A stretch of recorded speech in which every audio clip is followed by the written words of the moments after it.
উদাহরণস্বরূপ আমাদের বাংলাদেশ 90% বেশি আমরা মুসলমান। এ কথা যেমন সত্য, বেশিরভাগ মুসলমান ইসলাম পালন করে না, এটা আরো বেশি সত্য। আমাদের দেশে 90% বেশি মুসলমান, এটা সত্য। অধিকাংশ মানুষ ইসলাম পালন করে না, এটা আরো বেশি সত্য। নাহমাদুহু ওয়া নুসাল্লি আলা রাসূলিহিল কারীম, আম্মা বা'দ। فأعوذ بالله من الشيطان الرجيم. بسم الله الرحمن الرحيم. ولا تهنوا ولا تحزنوا وأنتم الأعلون إن كنتم مؤمنين. اللهم صل على محمد وعلى آل محمد كما صليت على إبراهيم وعلى آل إبراهيم إنك حميد مجيد. اللهم بارك على محمد وعلى آل محمد كما باركت على إبراهيم وعلى آل إبراهيم إنك حميد مجيد. اللهم إني أعوذ بك من شر لساني ومن شر سمعي ومن شر بصري ومن شر مني. বাংলাদেশ জাতীয় সিরাত কমিটি কর্তৃক আয়োজিত দিনব্যাপী সিরাতুন নবী সাল্লাল্লাহু আলাইহি ওয়াসাল্লাম মহাসম্মেলন 2025, সম্মানিত সভাপতি মুফতি মোহাম্মদ ইমাদউদ্দিন হাফিজাহুল্লাহ, সভাপতি বাংলাদেশ জাতীয় সিরাত কমিটি সহ আজকের মাহফিলের প্রধান মেহমান, আজকের মাহফিলের আলোচক বৃন্দ এবং উপস্থিত হযরত উলামায়ে কেরাম, সর্বস্তরের মুসলমান ভাইয়েরা, আল্লাহ তাআলার দরবারে শুকরিয়া আদায় করছি। আল্লাহ আমাদেরকে সিরাতুন নবী সাল্লাল্লাহু আলাইহি ওয়াসাল্লাম এই মহাসম্মেলনে উপস্থিত হওয়ার তৌফিক দান করেছেন, বলি আলহামদুলিল্লাহ। আমি আপনাদের সামনে একটি আয়াতে কারিমা তেলাওয়াত করেছি সূরা আলী ইমরান থেকে। আয়াতের অনুবাদ হলো, তোমরা দুর্বল হও না, তোমরা চিন্তিত হও না, যদি তোমরা খাঁটি মুমিন হও তোমরাই বিজয়ী হবা। বর্তমান পৃথিবীতে মুসলমান যারা আছি আমরা, সারা পৃথিবীর মুসলমানদের একটি কথা, সেটা হলো মুসলমানদের বর্তমানে সব দেশের মধ্যে বিভিন্নভাবে তাদের বিপর্যয় কেন?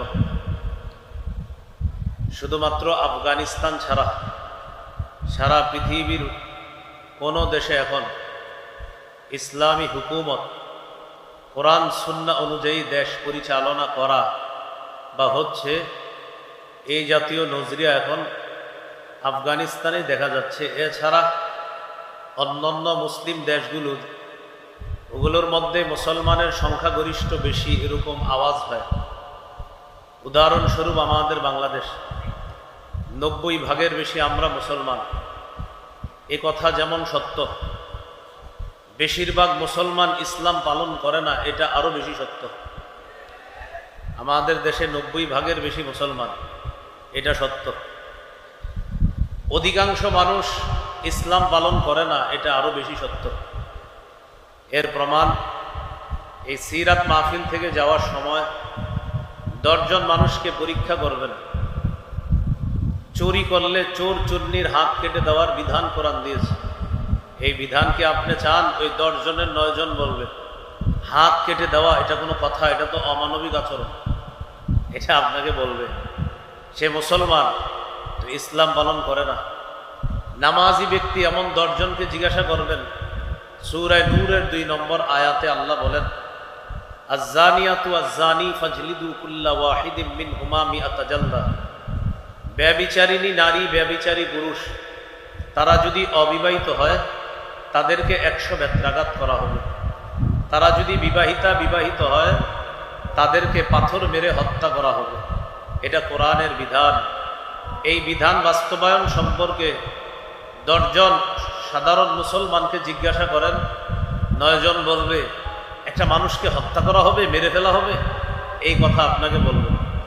অথচ একজন ধর্ষকের বিচার যদি ইসলাম অনুযায়ী হয়, হাজারো ধর্ষক ভয়ে এই ধর্ষণ নামক অপরাধ ছেড়ে দিবে। একজন চোরের হাত যদি কাটা হয়, একজন চূর্ণির হাত যদি ইসলামী শরিয়া মোতাবেক কাটা হয়, তাহলে 10 জন চোর ভালো হয়ে যাবে, মানুষের ঘর বাড়ি নিরাপদ হয়ে যাবে। তো এই জন্য আমাদের দেশে বেশিরভাগ মুসলমান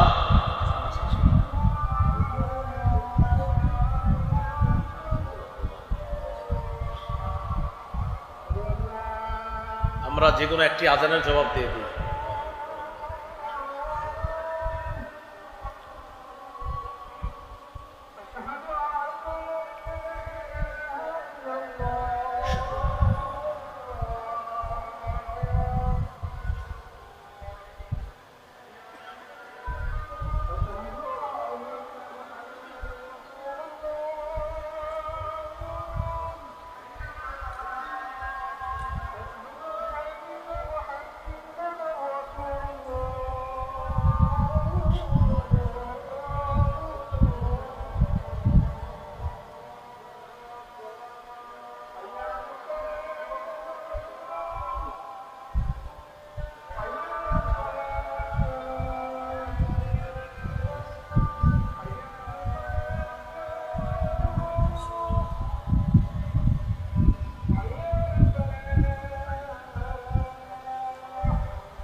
বলতেছিলাম, আল্লাহ তাআলা বলেছেন যদি খাঁটি মুমিন হও তো তোমরাই বিজয়ী হবা। আমাদের দেশে এত মুসলমান, কিন্তু আমাদের কষ্টের জায়গা, এখানে অনেক বড় বড় ওলামায়ে কেরাম, আমি সহ একজন সাধারণ মানুষ হিসাবে আমারও কষ্টের জায়গা এটা। আমরা 90 ভাগের বেশি মুসলমান। কষ্টের জায়গা হলো এদেশের আইন ইসলামী আইন না, এদেশের সংসদ, বিচার ব্যবস্থা, সব ব্যবস্থাপনা থাকবে ইসলাম অনুযায়ী, এটা একটা স্বাভাবিক বিষয়, কারণ 90 ভাগের বেশি মুসলমান। কিন্তু আমাদের দেশে সবচাইতে নির্যাতিত নিপীড়িত যে বিষয়টা, সেটা হলো মুসলমান এদেশে সংখ্যাগরিষ্ঠ, এটা ঠিক, কিন্তু ইসলাম শব্দ নিয়ে কিছু করতে যাবেন, আপনি দেখবেন এটার ব্যাপারে এত কথাবার্তা হবে। একজন মুসলমানকে হত্যা করা হোক, 2-4 দিন আলোচনা হয়ে এরপর বন্ধ হয়ে যাবে। মুসলমান ছাড়া অন্য কোনো ধর্মের মানুষকে কিছু করা হোক, আমেরিকা সহ সারা পৃথিবীতে নাড়া পড়ে যাবে। অথচ আমাদের দেশে আমরা সংখ্যাগরিষ্ঠ, কিন্তু সংখ্যালঘুদের দাম বেশি। আপনি দেখেন, এটা একটা কষ্টের জায়গা। এত মুসলমান আমরা, আমাদেরকে নিয়ে কিছু হলে 2-4 দিন পরে সবাই ভুলে যায় এটা। তো অন্য ধর্মের কোনো কিছু হলে সারা পৃথিবীব্যাপী আলোচনা হয়, এটা হওয়া দরকার, ওটা হওয়া দরকার। এখান থেকে বোঝা যায় আমাদের দেশের বেশিরভাগ মুসলমান, এ কথা যেমন সত্য, অধিকাংশ মুসলমান ইসলাম পালন করে না, এটা আরো বেশি সত্য, যার প্রমাণ মুসলমান কিছুদিন পরে দিবে। যদি মুসলমানরা এদেশে ইসলামী আইন চায়, তাহলে ইসলামী মূল্যবোধে বিশ্বাস করে এমন মানুষকে এদেশের নেতা বানাবে। কিন্তু আপনি দেখবেন এমন নেতা বানাবে না মুসলমান, এটা বানাবে না, মুসলমানই এটা বানাবে না। এই জন্য মুসলমান এটা আমরা দাবি করি, কিন্তু ইসলাম পালন করে না। আল্লাহ তাআলা বলেন, হে ঈমানদারগণ, তোমরা আল্লাহকে ভয় করো। ওয়াদারু মা বাকিয়া মিনার রিবা ইন কুনতুম মুমিনিন, যদি খাঁটি মুমিন হও সুদের কারবার ছেড়ে দাও। এখন খতিব সাহেব সুদের ওয়াজ করছে, এক মুসল্লি এসে কয়, হুজুর এত ইসলামের বয়ান করেন, ইসলাম কায়েম হচ্ছে না কেন? আপনি যে সুদ খান এই জন্য ইসলাম কায়েম হচ্ছে না। হুজুরে জুমায় বয়ান করছে, সূরা মাইদার 90, 91, 92 আয়াতের তাফসীর করতেছে, ইন্নামাল খামরু ওয়াল মাইসিরু ওয়াল আনসাবু ওয়াল আজলামু রিজসুম মিন আমালিশ শাইতান। মদ, জুয়া, দেব দেবী, ভাগ্য নির্ণয়ক, সব এগুলা শয়তানের কাজ, এগুলা নাপাক। ফাজতানিবু, এগুলা থেকে তোমরা বেঁচে থাকো, পরিহার করো। এখন হুজুরে ওয়াজ করার পর যারা জুয়ারি, এরা মসজিদ থেকে বের হওয়ার পরে বলে, হুজুরের সব ওয়াজ ঠিক আছে, আজকে এটা কি ওয়াজ করলো, এদের কারণে ইসলাম কায়েম হচ্ছে না, এটা হুজুরের দোষ দেয়। আসলে তো আপনার কারণে ইসলাম কায়েম হচ্ছে না, কারণ আপনি মুমিন। এই মুমিন হওয়ার পর আপনি জুয়া খেলবেন কেন? হুজুরে মদের বিরুদ্ধে বয়ান করছে, মদের ব্যাখ্যা দিয়ে বলতেছে, মাদক দ্রব্য, ইয়াবা, বাবা, গাঁজা, হিরোইন, ফেন্সিডিল, আফিম, কানাডা ড্রাই, মাস্তুদ, শ্যাম্পেন, জাল ইত্যাদি যা আছে সব হারাম। এই বয়ান করার পর এগুলার মধ্যে যারা জড়িয়ে আছে, এরা বলতেছে এদের কারণে ইসলাম কায়েম। খতিব সাহেবের দোষ দেশ আপনি প্রত্যেক অপরাধের মধ্যে জড়িয়ে আছেন। আমি আমারে সুফি মানুষ বলি এমন না, আমি অসংখ্য অপরাধের মধ্যে জড়িয়ে, প্রত্যেকে বিভিন্ন অপরাধের মধ্যে জড়িয়ে থাকার কারণে ইমানের আলো নিভে গেছে। ইমান থাকে এখানে কলবের মধ্যে। একটা গুনাহ করলে কলবের উপর একটা দাগ পড়ে যায়, গুনাহ বাড়লে দাগ বাড়তে থাকে, দাগ বাড়তে বাড়তে পুরা কলবটা কালো দাগের নিচে, কালো আবরণের পিছনে ঢাকা পড়ে যায়। এখন একটু চিন্তা করেন, আমার ইমান কলবের মধ্যে আছে, আমি এত পরিমাণ পাপের মধ্যে জড়িয়ে আছি যে পাপের কারণে পুরা কলবটা পাপের অন্ধকারের মধ্যে নিমজ্জিত হয়ে আছে, আর ওই কলবের মধ্যে আমার ইমান। এই ইমান নিয়ে ইসলাম বিজয়, এটা কিভাবে সম্ভব হবে?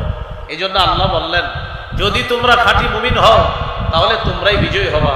আমাদের প্রত্যেকের পকেটে পকেটে গুনাহের মাধ্যম, প্রত্যেকের পকেটে পকেটে গুনাহের মাধ্যম। আপনি নিজেকে জিজ্ঞাসা করেন, 24 ঘন্টার কয়েক ঘন্টা আপনি গুনাহমুক্ত থাকতে পারতেছেন?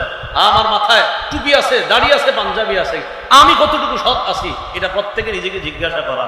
এই জন্য আল্লাহ বলছেন, যদি খাঁটি মুমিন হও তোমরাই বিজয় হবা। খাঁটি মুমিন কিনা প্রত্যেকে জিজ্ঞাসা করেন। রাত 3টা 4টায় ফেসবুকে স্ট্যাটাস দিছে, ইসলাম এভাবে কায়েম হবে, রূপরেখা শিখাইয়া দিছে। এটা দেওয়ার পর বন্ধুদের কাছে বিদায় নিছে, dear friends, see you tomorrow, আগামীকাল দেখা হবে বন্ধুরা। স্ট্যাটাস দিয়ে ঘুমায়া গেছে। পরের দিন 10টায় উঠছে, ওঠার পর একজন বলতেছে, আপনার গতকাল কি ইসলাম নিয়ে লেখাটা সেই হয়েছে, আপনি মাদ্রাসায় না পড়েও যে লেখা দিয়েছেন ইসলাম নিয়ে ফাটাফাটি হয়েছে। তারপর আপনার চোখ এখনো ঘুম ঘুম ভাব, আর হইল না, পেরেশানিতে গতকাল রাতে যখন ঘুমাইছি আর টেরি পাইনে কখন উঠলাম, ফজর পড়ছিনি, আহা পেরেশানির কারণে ফজরও পড়ি নাই, উনি ইসলামী রূপরেখা লেখা ঘুমাইছে।